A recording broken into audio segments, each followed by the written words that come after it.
to start today by saying something a little unusual. This is Writer's Room Wednesday, and what I want to talk about might look like a detour from writing, but it isn't. It's actually at the core of what Writer's Room is about. So I just returned from a Reignite Your Creativity retreat in Mexico with Once Upon a Script. And the experience left me thinking deeply about something writers don't talk about enough. Not craft, not structure, not productivity, but how we treat ourselves in the process of creating. Because this retreat wasn't about writing more pages. It wasn't about fixing output, hitting deadlines, or forcing inspiration. It was about examining the relationship we have with ourselves as writers and how that relationship quietly determines whether the work survives long term. One of the biggest themes we explored was limiting beliefs, not in a motivational surface level way, but in a very honest, uncomfortable one. The stories that we tell ourselves about why we're behind, why we're not good enough yet, why everyone else seems further along. And what became very clear very quickly is that many of these beliefs aren't truth, they're habit. Narratives we've rehearsed so often they feel factual. We talked about how writers are often incredibly compassionate towards others and relentlessly cruel toward themselves.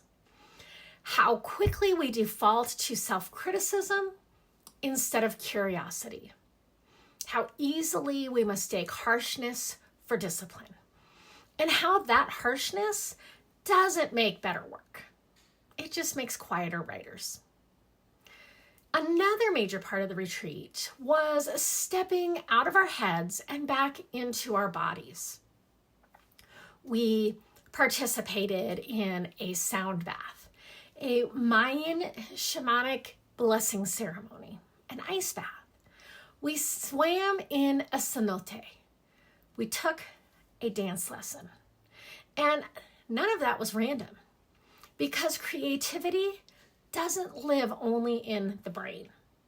It lives in the nervous system, in the body, in a sense of safety and presence. Now, when we're constantly stressed, burned out, or disconnected from ourselves, creativity doesn't disappear. It contracts.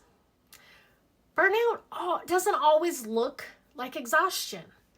Sometimes it looks like avoidance, numbness, a lack of joy, a belief that you're just not inspired anymore. And here's the part I really want writers to hear. Taking time away is not falling behind. Rest is not quitting. Reflection is not wasted time. It's maintenance. And it's how you protect the part of yourself that actually makes the work. We live in a culture that treats constant output as proof of worth. And writers especially internalize that pressure. We convince ourselves that if we stop, we're going to lose that momentum. That if we rest, we'll fall behind. And that is one that I'm guilty of all the time. And that kindness towards ourselves is indulgent. But creativity does not survive burnout. It does not thrive under constant pressure. And it cannot grow when we are relentlessly unkind to ourselves. One of the most meaningful parts of this retreat wasn't actually the workshops or the activities, even though they were so wonderful. It was the community that I built.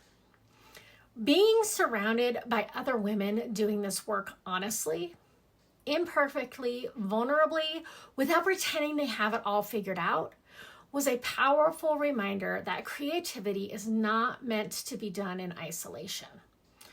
We tell ourselves we should be able to do this alone, that struggling means we're not cut out for it, that asking for support is weakness.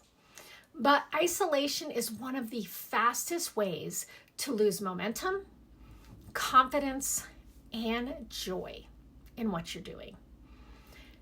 Community doesn't just support the work, it sustains the person doing it.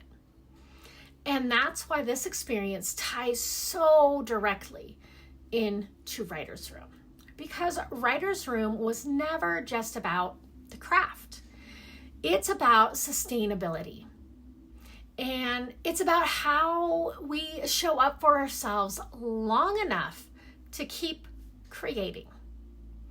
Skill matters, discipline matters, practice matters, but so does kindness, so does rest, so does community. So yes, this may look like a disruption of my usual content, but it isn't a break from the work. This is the work. And if you're a writer watching this who feels tired, blocked, or disconnected from why you started, I hope this reminds you that stepping away doesn't mean you've failed. It might mean you're listening. So, until next time, be kind to the part of you that creates.